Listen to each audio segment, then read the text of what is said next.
সালটা 2018। এস্তেভাও উইলিয়ানের বয়স যখন মাত্র 10 বছর, ঠিক তখনই নাইকি এস্তেভাও উইলিয়ানের সাথে প্রফেশনাল চুক্তি করেন। এস্তেভাও উইলিয়ান তখন সবেমাত্র ক্রুজেরোর একাডেমির প্লেয়ার। জাস্ট শুধু ইমাজিন করুন যে নাইকির মতো একটি গ্লোবাল স্পোর্টস ব্র্যান্ড 10 বছর বয়সী এস্তেভাও উইলিয়ানের সাথে প্রফেশনাল চুক্তি করেছে।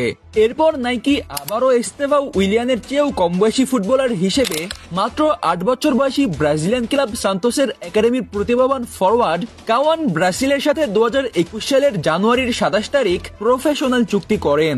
সেই কাওয়ানের বয়স এখন 13 বছর, খেলছেন সান্তোসের একাডেমিতে। এই দুজনেই এখন ফুটবল ইতিহাসের সবচেয়ে কম বয়সী হিসেবে গ্লোবাল স্পোর্টস ব্র্যান্ডের সাথে চুক্তি করা ফুটবলার। এই চুক্তির মাধ্যমে রদ্রিগোর 11 বছর বয়সে নাইকির সাথে করা চুক্তি এবং নেইমারের 13 বছর বয়সে করা নাইকির সাথে চুক্তি, এছাড়াও মেসির করা কম বয়সে গ্লোবাল স্পোর্টস ব্র্যান্ডের সাথে চুক্তির রেকর্ডকে ছাড়িয়ে গেছে।